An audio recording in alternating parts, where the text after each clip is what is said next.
حضرت امام بدرالدین عینی رحمہ تعالی نے عمدۃ القاری شرح بخاری میں یہ لکھا ہے کہ جس وقت سید عالم نور مجسم شفیع معظم صلی اللہ علیہ وسلم ہجرت کر کے مدینہ شریف پہنچے، مدینہ شریف میں ہر ایک شخص آپ کی میزبانی کے لیے تڑپ رہا تھا اور ہر ایک چاہتا تھا کہ محبوب میرے گھر میں تشریف فرما ہوں۔ فیصلہ یہ ہوا کہ اونٹنی جس گھر کے سامنے بیٹھ جائے گی رسول اللہ صلی اللہ علیہ وسلم اسی کے مہمان قرار پائیں گے۔ تو اونٹنی حضرت ابو ایوب انصاری رضی اللہ تعالی عنہ کے گھر کے سامنے بیٹھ گئی۔ ایک شخص جن کا نام جبار تھا، انہوں نے اپنی محبت کا اظہار کرتے ہوئے اونٹنی کو پاؤں کی ٹھوکر سے اٹھانا چاہا تو حضرت ابو ایوب انصاری رضی اللہ تعالیٰ عنہ بول پڑے، لولا الاسلام لضربتک بالسیف،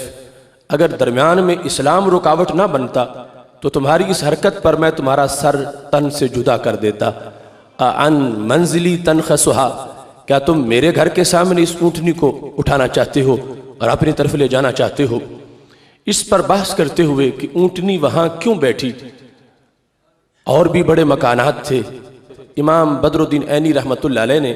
شرف المصطفیٰ صلی اللہ علیہ وسلم کے حوالے سے اس طویل داستان کو لکھا جو نبی اکرم صلی اللہ علیہ وسلم کی آمد سے کئی صدیاں پہلے کی محفل میلاد کی داستان ہے۔ وہ لکھتے ہیں کہ جس وقت طبہ اول جو یمن کے حکمران تھے، وہ رسول اللہ صلی اللہ علیہ وسلم کی ولادت سے 1000 سال پہلے مکہ شریف آئے اور مکہ شریف سے انہوں نے یثرب کا سفر کیا۔ جب یثرب میں پہنچے، وہاں اس وقت کوئی آبادی کا نام و نشان نہیں تھا اور بیماریوں کی وجہ سے اس علاقے کو یثرب کہا جاتا تھا۔ طبہ اول کے ساتھ تقریباً 400 جید علماء کرام تھے جو اس وقت کے آسمانی علوم کے ماہر تھے، جو نابغہ روزگار بھی تھے اور نہایت پارسا انسان تھے، چونکہ وہ 400 کے 400 شادی کے بغیر اپنی زندگیاں بسر کر رہے تھے۔ تو طبہ اول کو انہوں نے ایک میٹنگ کے بعد یہ کہا کہ آج تک آپ جہاں گئے ہم نے تمہارا ساتھ دیا، مگر اب ہم آپ کے ساتھ دینے سے، ساتھ جانے سے ہم معذرت خواہ ہیں، ہم اسی جگہ پہ رہنا چاہتے ہیں جہاں ہم پہنچ گئے ہیں۔ سألہم عن سر ذالک، تو طبہ نے پوچھا اس کا سبب کیا ہے؟ میری حکومت، میری جاگیریں، میرے خزانے یمن میں سب کچھ ہے اور آپ اس ویرانے میں کیوں رہنا چاہتے ہو؟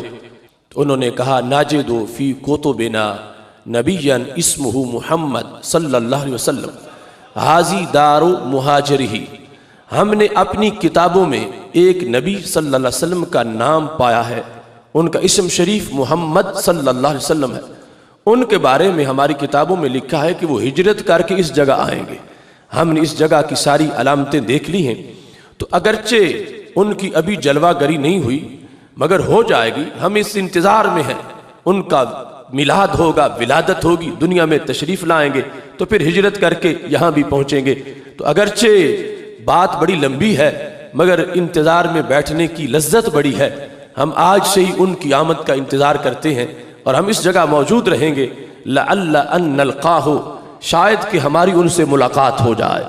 ان سے ملاقات کے لیے ہم ترس رہے ہیں، تڑپ رہے ہیں، ہم نے کتابوں میں ان کے بارے میں پڑھا ہے۔ اب دیکھو ابھی رسول اللہ صلی اللہ علیہ وسلم کی ولادت نہیں ہوئی، 1000 سال پہلے 400 فضلاء بیٹھ کے محبوب کی آمد کا ذکر کر رہے ہیں۔ یہ محفل میلاد نہیں تو اور کیا ہے، یہ سید عالم نور مجسم شفیع معظم صلی اللہ علیہ وسلم کا ذکر پاک اتنے بڑے اجتماع میں اور اس انداز کے ساتھ کہ ہم ان کا دیدار چاہتے ہیں، ہم ان کے انتظار میں رہیں۔ طبہ اول نے یہ سنا،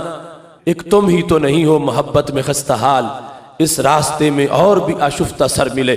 میں یمن میں جا کے اپنی بادشاہت کو کیا کروں گا، میں اس سلطنت کو کیا کروں گا، ان جاگیروں کو کیا کروں گا، اگر تم یہاں ان کے انتظار میں ہو تو میں بھی یہاں ان کے انتظار میں رہتا ہوں۔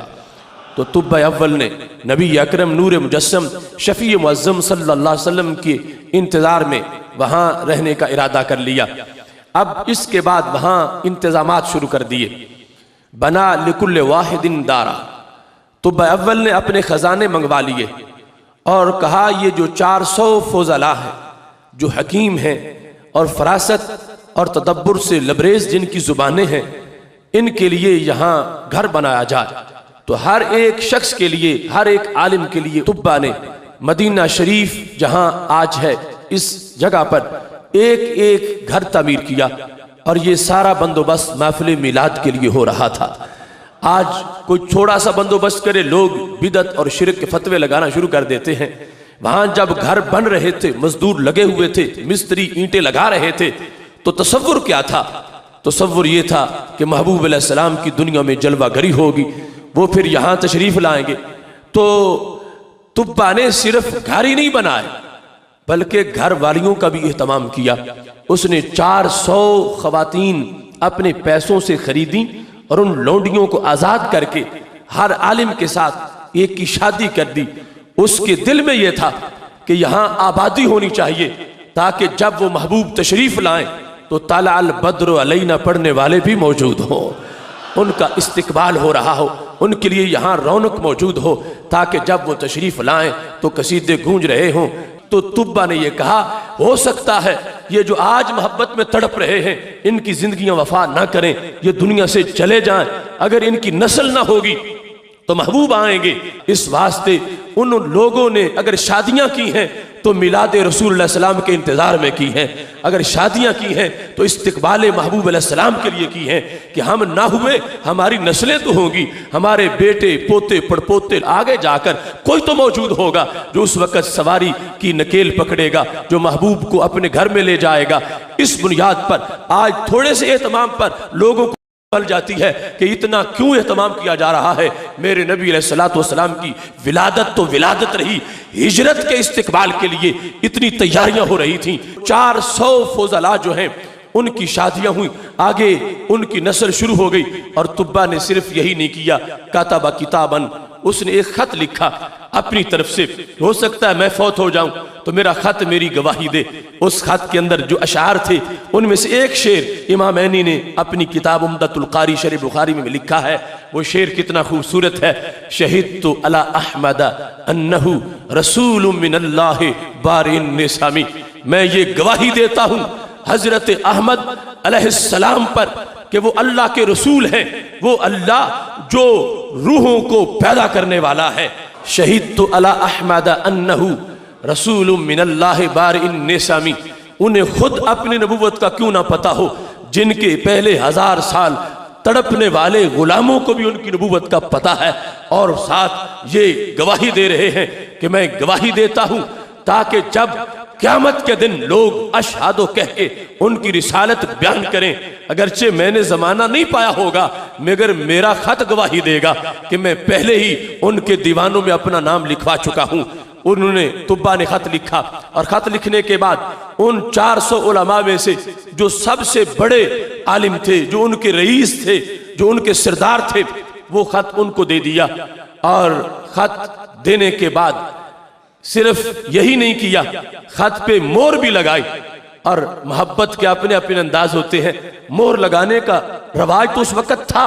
مگر یہ مور منفرد قسم کی تھی۔ وَخَاتَمَهُ بِالذَّهَبِ، سونا پگھلا کے سونے سے مہر لگائی سونے کے نام خط پر، تاکہ لوگوں کو پتا چلے کہ ان کی یاد میں جو خرچ کرتا ہے اس کو اسراف نہیں کہا جائے گا، اس کو فضول خرچی نہیں کہا جائے گا۔ مہر تو سیاہی سے بھی لگائی جا سکتی ہے، مگر سونے کی مہر لگا کر میلاد منانے والوں کے نام حضرت طبا نے اور پیغام بھیج دیا کہ جب ولادت ہو جائے گی اس وقت ماننے والے اگرچہ بڑی محبت کا اظہار کریں گے، مگر ولادت سے پہلے والوں کو بھی مت بھولنا۔ انہوں نے بھی خط لکھے ہیں محبوب کے نام اور سونے کی مہریں لگا کر اپنی محبتوں کا اظہار کیا ہے کہ یہ وہ محبوب ہیں جن کی طرف خط عام محبوبوں جیسے نہیں لکھے جاتے، سونے کی مہریں لگا کے جن کے نام خط بھیجے جاتے ہیں۔ حضرت طبا رضی اللہ تعالی عنہ نے وہاں ایک کوٹھی تعمیر کی، وَبَنَا لَهُ دَارًا، کہ جب میرے محبوب علیہ السلام ہجرت کر کے آئیں تو مکان پہلے موجود ہونا چاہیے۔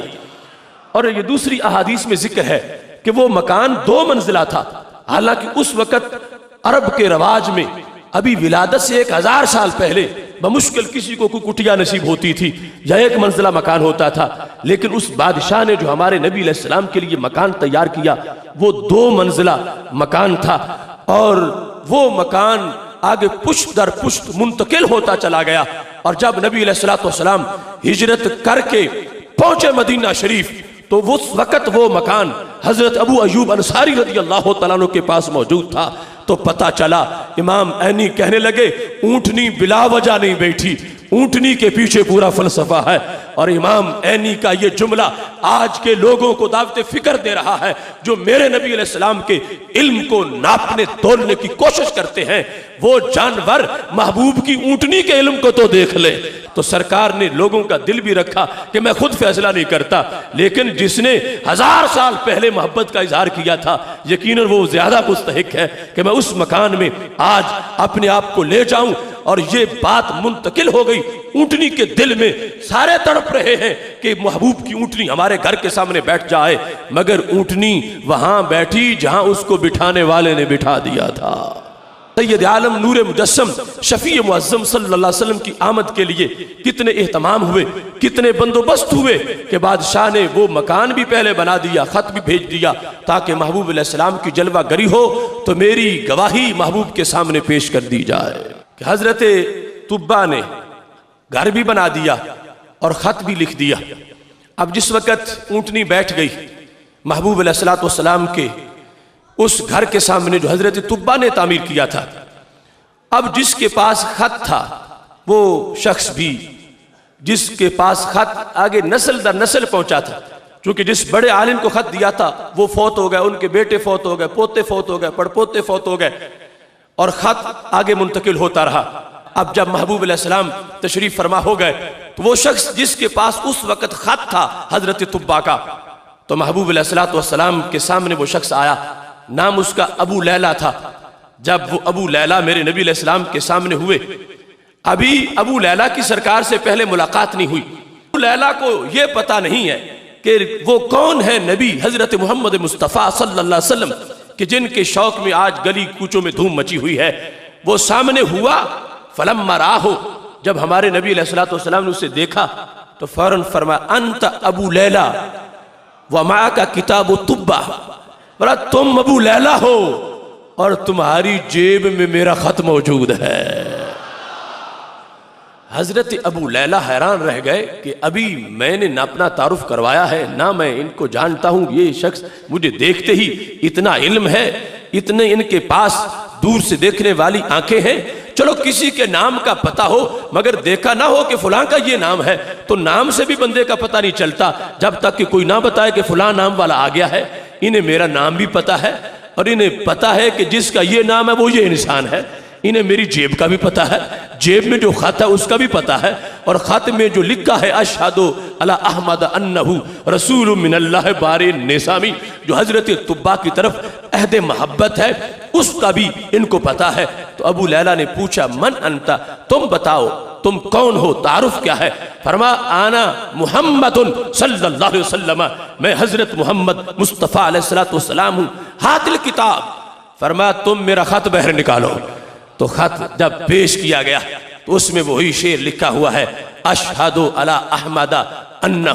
رسول من اللہ بار نسامی، ایک شعر نہیں پورا قصیدہ لکھا ہوا ہے، اور حضرت طبا نے اپنی محبتوں کا اظہار کیا ہے کہ محبوب تمہارے انتظار میں میری روح نکل رہی ہے، میں دنیا سے جا رہا ہوں مگر قیامت کے دن میری لاج رکھ لینا، مجھے کافروں میں شمار نہ کرنا، میں دل پگھلا کے تم سے پیار کر رہا ہوں۔ سرکار دو عالم نور مجسم شفیع معظم صلی اللہ علیہ وسلم کو جب وہ خط پیش کیا گیا فرما مرحبا بطبا الاخ الصالح، اے طبا میں تیرے خط کو خوش آمدید کہتا ہوں۔ مرحبا کہہ کر 3 مرتبہ میرے نبی علیہ السلام نے اس خط کو پکڑا اور خوش آمدید اور مرحبا کہا، اور اپنے صحابہ پر بعد میں واضح کر دیا، فرما لا تسبوا طبا، فرما کوئی بندہ طبا کو گالی مت دے، اس واسطے کہ اس نے مجھ پر ایمان کا اعلان کیا تھا۔ طبا کی بات اور ہے، اس نے میری آمد سے 1000 سال پہلے میرا میلاد منایا،